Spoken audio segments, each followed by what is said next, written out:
బ్రిటన్కు ఇటీవల జరిగిన పార్లమెంట్ ఎన్నికల్లో రికార్డు స్థాయిలో 28 మంది భారతీయ సంతతికి చెందిన వారు పార్లమెంటు సభ్యులుగా ఎన్నికయ్యారు.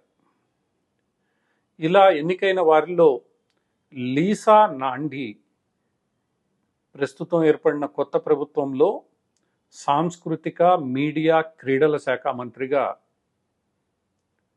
నియామకం చేయబడ్డం విశేషం.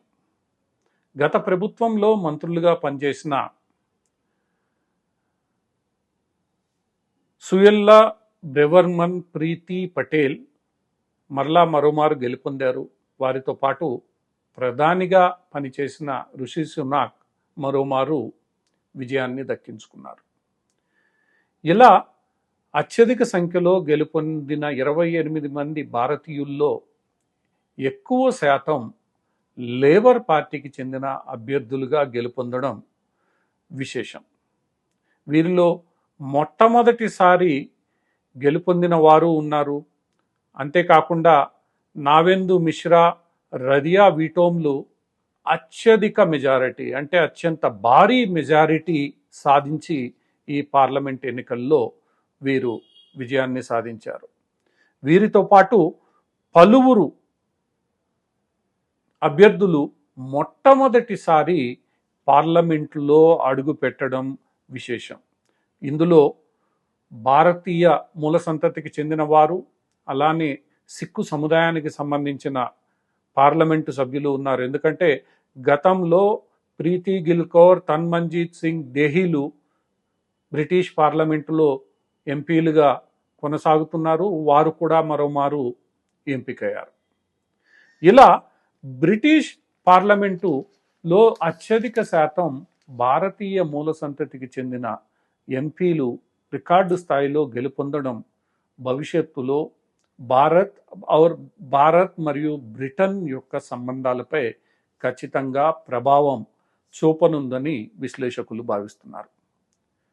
వీరందరూ కూడా, అందులోనూ సాంస్కృతిక, మీడియా, క్రీడా శాఖల మంత్రిగా ఒక భారతీయ మూల సంతతికి చెందిన ఎంపీ ఎంపిక కావడం గమనార్హం. ఎందుకంటే ఈరోజు బ్రిటన్లో ముఖ్యంగా స్థానికులు మరియు వలసవాదుల మధ్య ఒక రకమైన సాంస్కృతిక యుద్ధం జరుగుతోంది. ముఖ్యంగా ముస్లింల కారణంగా ఇటీవల జరిగిన పాలస్తీనాకు మద్దతు ఇస్తూ జరిపిన ర్యాలీలలో జరిగిన సంఘటనల కారణంగా బ్రిటన్లు ముస్లింల కన్నా భారతీయ మూల సంతతికి చెందిన హిందువులు, సిక్కులకు దగ్గర కావడం ప్రారంభించారు. వీరందరూ కలిసి ఈ వలసవాదుల్లో ముఖ్యంగా ముస్లింలు, ఇతరులు వ్యవహరిస్తున్న తీరును వ్యతిరేకిస్తున్నారు.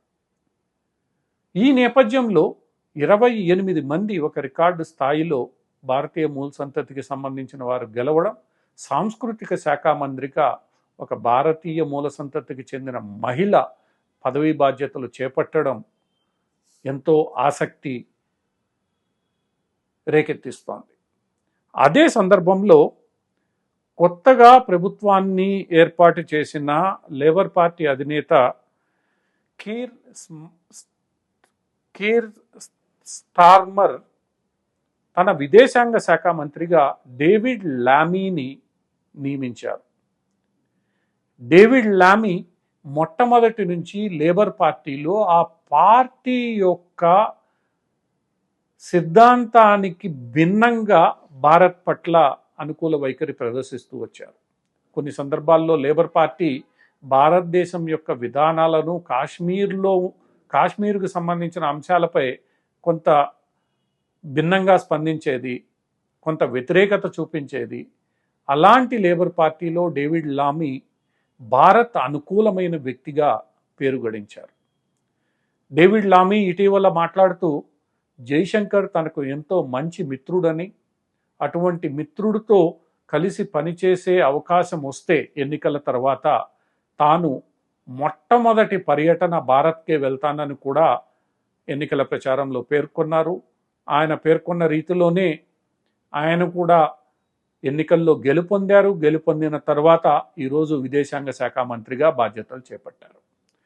దీంతో ఆయన తన మొట్టమొదటి పర్యటనకు భారతే వస్తారన్న ఊహాగానాల మధ్య భారత్ మరియు ఇంగ్లాండ్ మధ్య సంబంధాల్లో మరింత మెరుగైన అవకాశాల కోసం ఆయన అన్వేషిస్తారని, ఈ రెండు సంబంధాలు మరింత గట్టి పడేలా వ్యవహరిస్తారన్న అభిప్రాయం అందరిలోనూ ఉంది. దీంతో బ్రిటన్లో జరిగే పార్లమెంట్ ఎన్నికల తర్వాత జరిగిన ఈ పరిణామాలన్నీ కొంతమేర భారత్కు సానుకూలతనే తెలియజేస్తున్నాయి. లేబర్ పార్టీ గెలిస్తే భారత్ పట్ల వ్యతిరేక వైఖరి ఉంటుందన్న కొన్ని అనుమానాలు అంతగా పట్టించుకోవాల్సినవి కావేమోనన్న రీతిలో ఈ ఫలితాలు వెలువడ్డాయి. ఏది ఏమైనప్పటికీ ఇలా భారతీయ మూల సంతతికి చెందిన వారు బ్రిటన్ పార్లమెంటులో ఎక్కువ సంఖ్యలో ఉండడం ఎంతో సంతోషాన్ని కలిగించే విషయం. ఇలా ఎన్నికైన వీరందరికీ, అందులో మొట్టమొదటిసారి ఎన్నికైన ఎక్కువ మంది పార్లమెంటు సభ్యులకు అభినందనలు.